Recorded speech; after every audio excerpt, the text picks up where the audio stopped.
yàq logiciel ministère maanaam daf ne le régime de Macky Sall dafa saboter le logiciel bi nekkoon ministère mais comme c'est ridicule comment un haut fonctionnaire peut dire une telle énormité Macky Sall mën naa dem biir ministère de l'économie et des finances wala ministère des budgets muy yàq logiciel mais ça c'est du n'importe quoi nga dégg dof bu daje ci la nga naan no bor yu bari yi c'est que dañoo sàcc xaalis bi c'est-à-dire loolu mooy sonk lu mooy fekk lu compliqué nga di ko yombal l'endettement du Sénégal mi ngi jóge ci déficit mi ngi jóge ci dépense publique yi amul beneen leneen néew ci. le train de vie de l'État. or man li ma jàpp souvent nga dégg ñaaw réduction de traite non état la ñu war a réduire c'est-à-dire les missions de l'État mi nekk fépp nekk ci lépp ñu dindi ko wàññi mission yi wàññi état bi ba la nga xam ne état dong nga ko mën te ñëpp soxla ko mu concentré wu ci li ci des mu bàyyi ko le secteur privé national Fatou état soxla wut muy gérer Dakar dem dikk. di subventionner le transport état soxla wut muy gérer terre pour BRT pour le moment ay privé ñoo koy gérer. état soxla wut muy gérer ndox. Sénégal yëpp dañ ko war a privatiser tout au moins ñu privatiser la gestion les universités toute la gestion doit être privatisée je appelle à candidature trouver les meilleurs gestionnaires recteurs yi nag vont s'occuper des questions académiques parce que nag ils sont pas formés pour gérer ay jàngalekat lañ nañ jàngale ji yu ñu dénk leen jàng maintenant pour ce qui relève de la question de la gestion administrative et financière ñu wut ñoo xam ne loolu mooy seen liggéey c'est-à-dire yooyu réforme moom la réew mi soxla et puis li gën a garaaw day wax ne plan Sonko bii mooy enterrement transformation systémique du Sénégal. Oui parce que modèle bi fi nekk moom la bàyyi l'état providence. mais li gën a garaaw mooy dañ cee def l'état providence daa am lu ñu ci yokk mooy l'état rentier l'état buy mucc deretu askan wi ñoom dañ ko gën a yokk 5000 milliards la ñu war a mucc ci deretu Sénégalais yi fii ñetti at te buñ paree du tee jàngoro ji yokk Fatou yéen waa Sénégal di ñu jox Pastef réew mi dóor ngeen tax ngeen Sénégal dóor loxoom ci ëkk. d'accord alors ñu jeexal ci loi yi ñu tuddee loi transparence ak bonne gouvernance ñeent la projet yi adopté nañu ko en conseil des ministres yóbbu ko assemblée nationale muy loi sur le statut et la protection des lanceurs d'alerte loi sur l'accès à l'information loi bi créé office national de lutte contre la corruption ak loi bi soxal déclaration de patrimoine bi ñu yaatal ci ñëpp ñi nga xam ne ay fonctionnaires de l'État lañu jàpp nga ne ay loi la yu mën a indi changement ci yorin mais yokk surtout leeral ci ni ñuy doxalee alalu réew mi. Fatou. naam. la loi sur les lanceurs d'alerte. création OFNAC. création nouvelle déclaration de patrimoine. accès à l'information. c'est des plaisanteries. c'est des plaisanteries. ndax lan. Fatou la loi sur les lanceurs d'alerte c'est déjà pris en charge par le code pénal le code de procédure pénale le code de procédure pénale mën naa permettre bépp Sénégalais boo gisee tooxi doona nga saisir le procureur de la République moom am na ay ñu ko mën a enquêtal ba xam li nga wax dëgg la wala du dëgg kon jëru ko bi des mooy lanceur d'alerte li muy lanceur d'alerte wuru cee am dara da ko war def rek pour le peuple sénégalais or ñoom dañ koy jënd.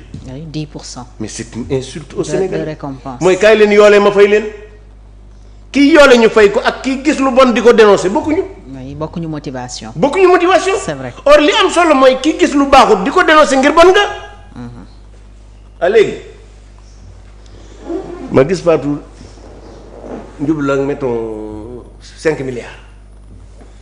5 milliards bu ma ko dénoncé ñu jox ma ci 10% léegi ma ne Fatou jox ma 20% ci sa 5 milliards yi da nga may jox 5 milliards 20% ma dem tëdd sama kër. donc lii ay caaxaan la Fatou kon mën na bañ a régler problème bi. mais yokk ko mais da koy yokk mais c'est du n'importe quoi c'est-à-dire que déjà le code pénal réglé na ko je crois que c'est les yan article la je crois que c'est l'article 16 du code pénal. Et surtout les autres articles 67 et jusqu'à 69 moom ak non en vertu de l'article 32 du code de procédure pénale le procureur de la République reçoit les plaintes et les dénonciations et a pris la suite à donner loolu mooy liggéeyu procureur. Les dénonciations le procureur ne reçoit seulement des plaintes mais le procureur reçoit des dénonciations.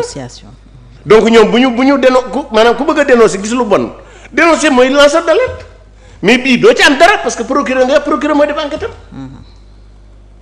Donc ça c'est du n'importe quoi c'est une plaisanterie. C'est-à-dire ñoom dañoo bëgg toujours pour donner l'impression que ñu ngi jubal te jubaluñ jubantiwuñu parce que nag kii lanceur d'alerte du ca am dara du ca bëgg dara daf koy def pour l'intérêt général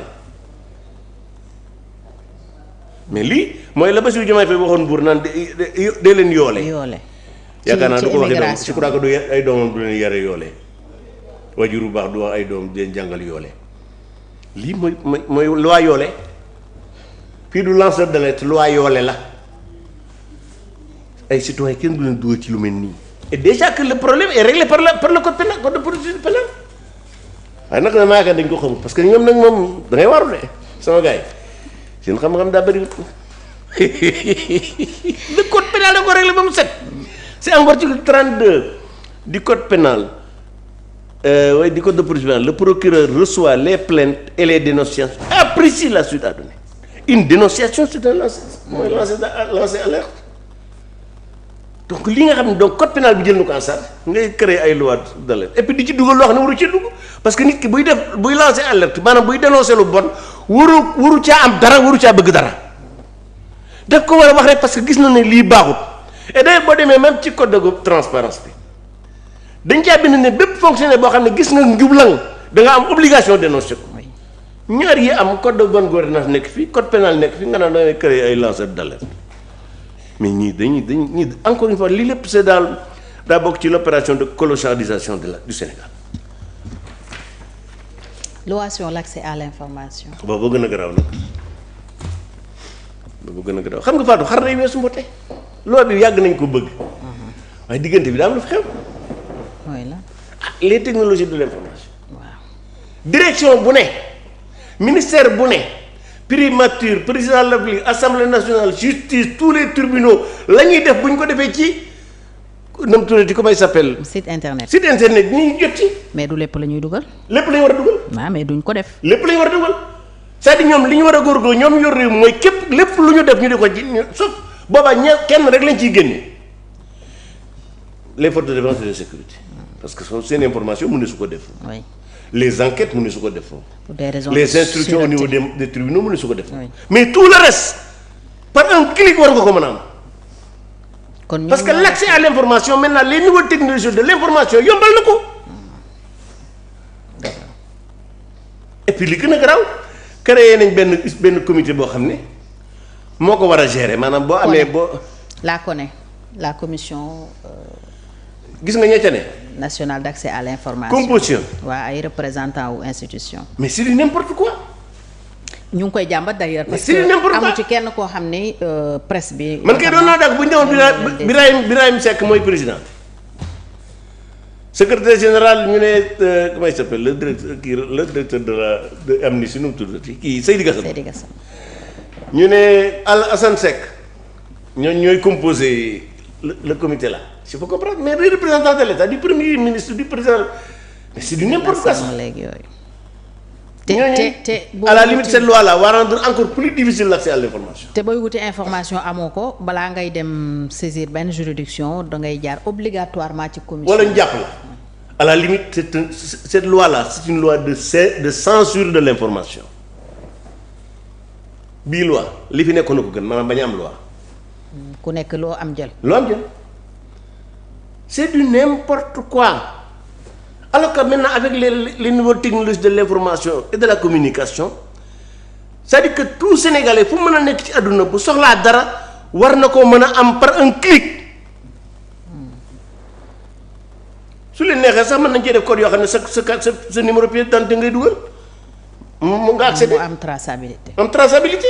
ñu xam ne dugg nga ci site bi am information bi. parce que fondamentalement et d'ailleurs xam nga li tax gis nga ñoom li ñuy wax dara lañ ci gëmut gis nga ku gëm l'accès à l'information doo torturer la presse parce que le meilleur instrument pour les Sénégalais d'accéder à l'information mooy la presse biñ toogee ba léegi bis bu yàlla sàkk luy rëq ndiggu presse ci la ñuy xëy di ci gont gëmuñu ko